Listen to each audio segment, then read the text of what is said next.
Shalom, selamat malam. Mari kita renungkan lagi firman Tuhan dengan judul pengobatan sukacita. Mari berdoa. Bapa kami di surga, terima kasih untuk kehidupan hari ini. Di saat kami merenungkan firman-Mu, biarlah Tuhan bersama dengan kami. Di dalam nama Yesus Kristus kami sudah bermohon. Amin.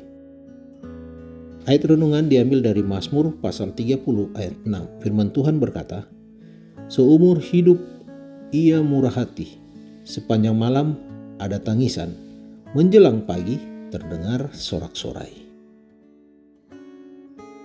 Apabila kebimbangan berubah menjadi pengharapan, maka keputusasaan berubah menjadi sukacita. Kedatangan Yesus adalah untuk mengatupkan mulut kebimbangan. Ia mengganti pakaian karung dan abu dengan pakaian pernikahan. Ia mengharumkan dunia ini dengan minyak sukacita. Akan tetapi, akan turutkah saudara berseru dengan sukacita bersama-sama dengan mereka yang diselamatkan oleh Tuhan? Jika saudara adalah George dari Inggris, apakah saudara akan menyuruh orang banyak berlutut apabila biduan menyanyikan haleluya gubahan Handel untuk pertama kalinya? Begitu banyak umat Kristen yang malu-malu di dunia ini. Mereka menunduki tangannya pada saat segenap bukit bersorak-sorak dengan penuh sukacita. Saya teringat akan band Tembaga di Tonga. Ia menggetarkan karang dengan suara pujian nyanyian Mesias pada waktu mengadakan baptisan di pantai.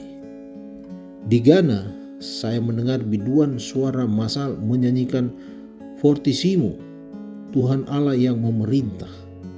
Dari Aula Alberto di London, 1.000 orang menyanyikan haleluya. Norman Vincent Peale mengajarkan besarnya pikiran positif. Akan tetapi kita cepat melupakannya. Apabila angin dingin sesuatu yang salah bertiup, maka pengharapan akan hilang. Tidak harus demikian. Allah telah mengaruniakan kepada dunia ini sukacita yang tak terduga di dalam Yesus Kristus. Bartimeus menunggu-nunggu orang banyak untuk mendekat. Ia sudah mendengar mereka datang dari kejauhan. Akhirnya mereka sudah cukup dekat.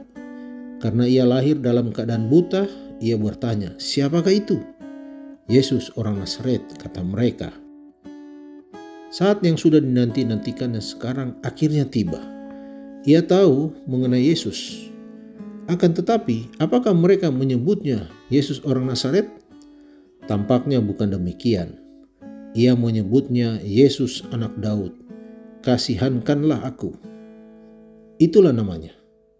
Dia yang datang untuk menggenapi segala janji dalam perjanjian kepada Daud. Ia adalah seorang raja dan ia dapat melakukan sesuatu begitu yang tidak dapat dilakukan oleh siapapun. Mereka menyuruh dia agar diam. Ia tidak mau tahu hal itu karena matanya. Ia tidak dapat mengenalnya, tetapi Yesus ada di depan. Bukan sekarang, kata mereka. Tetapi ia tidak mau mendengar. Suaranya semakin keras meneriakkan, "Kasihankanlah aku." Bartimeus memandang sekeliling serta melihat orang banyak itu dan Yesus. Ia memuji Allah. Ia mendesak ke depan. Suaranya semakin bersemangat menyerukan pujian yang tak dapat dihentikan. Memuji Allah dengan ketulusan dan keikhlasan hati merupakan kewajiban yang sama seperti doa. Dikutip dari perumpamaan Tuhan Yesus halaman 216. Mari kita berdoa. Bapa di surga, terima kasih Tuhan kami boleh merenungkan firman-Mu. Mengajarkan kami untuk selalu bersukacita, selalu mengagungkan nama Tuhan. Kami mohon Roh Kudus selalu bersama dengan kami dalam menjalani hari-hari kehidupan kami. Kami berdoa Tuhan bersama dengan kami dalam istirahat malam kami ini. Di dalam nama Yesus Kristus kami sudah berdoa. Amin.